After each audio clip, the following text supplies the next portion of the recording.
To help us break down the QBs who will hear their names called less than 2 weeks from now, we bring in former NFL MVP, now an NFL analyst for CBS, the one and only Rich Gannon. Rich, we appreciate you joining us this morning, and let's talk about these quarterbacks here. In your opinion, which one do you think has the highest upside who will hear their name called in a couple of weeks? Oh, it's a great question. I have reservations, it seems like every spring when we get into the NFL draft as it relates to quarterbacks, because the game has changed at the college level, and you wonder which of these players is going to be able to come into the National Football League, go to a team that's not very good, probably play right away, and ultimately have success. And I just think it's probably, in my opinion, Bryce Young. And I think when you look at where he played, how he played in a really good pro system of football. He's been exposed to some really good coaches during his time there, including Bill O'Brien, who's now the offensive coordinator of the New England Patriots. How he played in the big games against a really good, tough SEC schedule. And the fact that he's probably going to go to Carolina and work for a head coach that played the position, that's coached the position, that's going to be the primary play caller, that has a pretty good offensive line and a pretty good supporting cast. If you're forcing me to pick a quarterback in this class that's going to have the most success early, I'm going to go with Bryce Young. Yeah, Rich, it's funny. I go back to the day that I was carrying Bill Walsh's books around, and I'm 20 feet behind him, and he stops short and looks over on the field at Indianapolis and says, "Who's that kid throwing down there?" And I said, "It's Rich Gannon from the University of Delaware." And he said, "Make sure Holmgren goes and works him out," because he saw your feet tied to your arm. And I always think, since that day, I've always asked myself the question, who would Coach Walsh like in this draft? And I think it would be clear he would love Bryce Young because his feet are tied to his arm. And he can move, and he's got these unique instincts. I don't know where the 5'10 comes in play. We don't see that much. But his instinct seems to overcome it. And his arm, when I watched him on tape, is way better than I thought it was. Yeah, and I had a great opportunity, Michael, to spend some time with Steve Sarkisian, who actually recruited Bryce out of California, out of Santa Ana, and he referred to him as Bryce as Steph Curry on grass. And I think you can see some of the similarities when Steph Curry came out of Davidson, not the biggest player, questions about his physical stature, would he be able to handle NBA point guards? Would he be able to create and manufacture some offense on his own? And he's been able to do that at a very high level, obviously. And I think that, you look at Bryce Young, we look at all the qualities and the intangibles that you love at that position. He checks just about every box, with the exception of the fact that he's not 6'5", 235 pounds like Justin Herbert or Josh Allen. And my other concern is this. I think you go back and you look, and Michael, you've done this for Coach Belichick and for Mr. Davis and for Bill Walsh and for all those Hall of Famers that you've worked for. When they say, okay, show me how many NFL quarterbacks under 6 feet in the last 2 decades have had sustained success. And that's the big question, right? I mean, he's not the biggest guy. This is a big man's game. And you look at some of these quarterbacks, particularly you look at Kyler Murray, how well he plays in September and October when he's fresh, and how poorly he plays in November, December, and January when he's banged up. And that's probably my biggest concern, and really my only concern right now when you look at Bryce Young. We're speaking with Rich Gannon, former NFL MVP, current CBS NFL analyst. Rich, I'm fascinated to get your take on this because all throughout the draft process, we hear about how Bryce Young and even Will Levis came from pro-style offenses. You mentioned Young working with Bill O'Brien. Will Levis, he worked with Liam Cohen, guys who've coached in the NFL. But for C.J. Stroud at Ohio State, it's a little bit more of a college offense. For Hendon Hooker, played for Josh Heupel, a little bit more of a college offense. How big is that jump from going to a more college-style offense to now having to go to a pro-style offense where you're having to call out the plays and all the protections and all that stuff? Like, what kind of a leap are those guys taking going to the next level? It's a terrific question, and I guess a great example is when I left the University of Delaware in 1987 and went to the Minnesota Vikings. I was like a fish out of water. I had no idea about all these different protections and all these different coverages and all these different concepts. And so we had a handful of throws, a handful of protections. And so, so much of my first 2 years in the league was just really getting caught up, getting up to speed on some of the terminology and the verbiage. And that's the biggest question, especially in some of these college offenses where the quarterbacks aren't even communicating in the huddle. Yeah. I remember talking to a couple NFL coaches that had some of these quarterbacks come into their systems and into their programs. I said, what's the biggest challenge? He said, having the quarterback be able to call the play in the huddle. Yeah. Let alone function at the line of scrimmage with all the protection calls and the checks and the audibles. So, it's here's the one thing that's really important. It's not just whether or not the young player at the quarterback position is ready for this next step in his development and that leap. Is the team ready to play with a young quarterback? That's the other thing. I think back to when Matt Ryan came to the league, when Joe Flacco came to the league. Flacco goes to Baltimore. They got Ray Lewis. They got Ed Reed. They got the best defense in football. They got a good offensive line, a good running game. Ben Roethlisberger going to the Pittsburgh Steelers. They didn't ask Ben Roethlisberger to throw the ball but 23, 24 times in a game. They had Jerome Bettis, had a great offensive line. They had the best defense in football. But some of these quarterbacks are going to teams that don't have that. I mean, you just look at the top of the draft. I mean, Carolina, Houston, take Arizona off the board for a second, but, Indianapolis. These are teams that are in bad straits when it comes to personnel, when it comes to depth, when it comes to offensive line play. So that's going to be very interesting. You look at some of those teams that need help. Atlanta needs help at that position. The Tennessee Titans, who knows what they'll do picking at 11. But obviously the Carolina Panthers, the Houston Texans, Arizona's got a quarterback that's recovering from an ACL injury, but the Indianapolis Colts, even the Raiders, they went out and got Jimmy Garoppolo. They may not be done. Yeah. They need help at the quarterback position.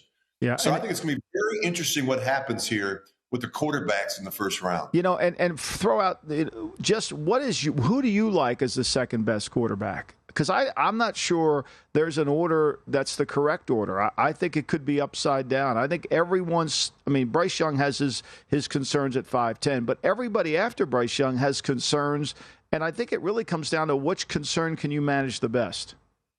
Michael, that's exactly it. I mean, I think they all of them have issues, and I don't say that in a disrespectful way. I mean, I think all of us coming out, we're not finished products. So I agree with you. I think it's, which player kind of fits your scheme. I think the evaluation process is critical. But then once we get them in the building, the developmental process is even more important, right? We have the right coaches around. Do we have the right quarterback coach? Do we have the right coordinator? We put them into the right system. Or we ask them to do things that they have a history with? Or we ask them to do things that they're just physically not capable of doing? I think that's so important. I like C.J. Stroud. I think there's a lot of work that has to get done there. Will Levis, to me, is a very interesting prospect, a smart kid, comes from a good background. Obviously, the parents extremely athletic. The grandfather was a coach.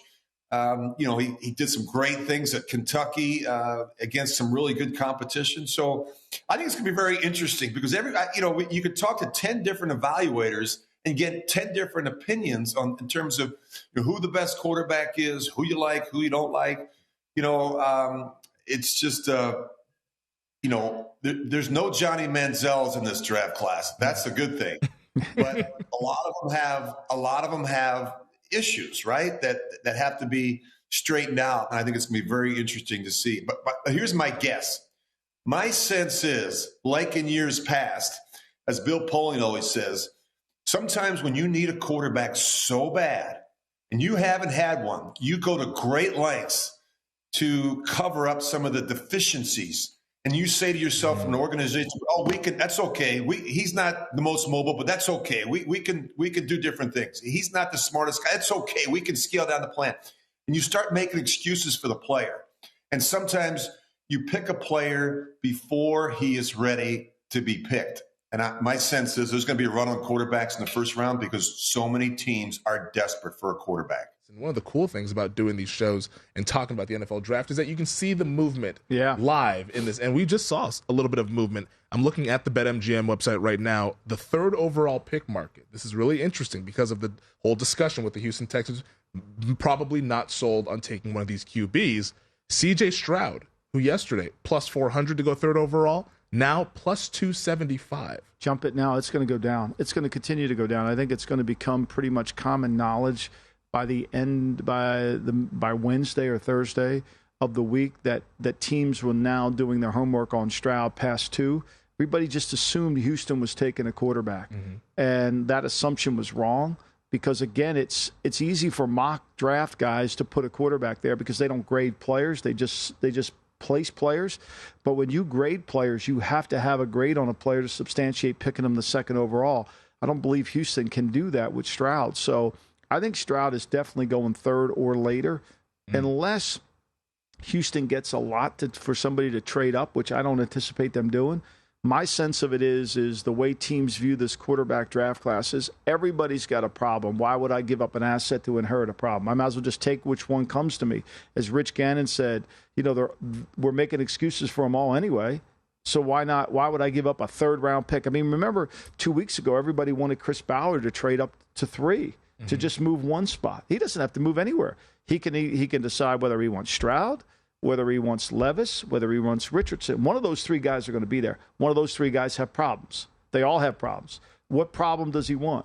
I don't think he really cares. I think, he probably has his order probably would be Levis, Stroud, Richardson, or Levis, Richardson, Stroud. But to me, I think why would he give up a pick when he's got 3 players he would pick? Yeah, they could all be in the same range from a grade standpoint. He just says, whichever one falls to me at 4, I'll go ahead and draft them. It is interesting because C.J. Stroud, a month ago or so, prohibitive favorite to go number 1 because overall. Nobody knows what they're talking about, Femi. Nobody interviews, none of these people that had him going there. The day the trade happened, I said it was going to be Bryce Young. I was was heading to Memphis. I was in the car with Millie. And, I got the trade comes down. I'm on the phone, and I think I did Tim Murray and Sean King's show that day and said, I really believe this is going to be Bryce Young. And then since then, I've been on Bryce Young. It's not, you have to understand the tape to understand who's going to get picked. And then the more you watch C.J. Stroud, Rich Gannon talked about Rich Stroud doesn't call a play. He looks to the sideline to get a number. And then they code it out. It's going to be a transition for him. Plus, nobody knew the player. Nobody knew the personality. Nobody knew the kid. So you can't make that. Everybody just watches the player play. They don't go inside. The player has to be in your building. The character is important. So when you watch Stroud on tape, because I know you've watched a lot of Ohio State stuff, where do you see his range of outcomes when he becomes a quarterback in the NFL? Do you see him as a top 15 quarterback, fringe top 10, or do you maybe not even like him at all? Is this the guy that you think could end up being a bust? Where do you I think see there's his range? There's a lot to like about him. I mean, obviously, his arm. I think he throws with better anticipation than Fields did. I never liked Fields because I thought his delivery was bad. His mechanics, which are still really bad, were bad. His is better. Stroud's are better. And I thought Fields had no ability to anticipate the throw. The guy's going to run a dig, and you've got to throw that dig before the guy really breaks into the dig. And so I didn't feel like Stroud. I thought Stroud's better at that. I just think, to me, it's going to take him some time. That Ohio State offense, for all the conversation that it's a pro-style offense, is not a pro-style offense. And so there's nothing about that offense that's going to help him in the pro game. And I think it's going to take some time. And I think a lot of that is how comfortable are you with the person? Because this is a marriage. You got to be this is a guy you're putting in your locker room who's going to lead your team. And I think Houston said, look, I'm here. And I've written this for VSiN. I've said it on the air. Houston said to themselves, I'd rather take the sure thing, Will Anderson or Wilson, than take something that I'm not sure of.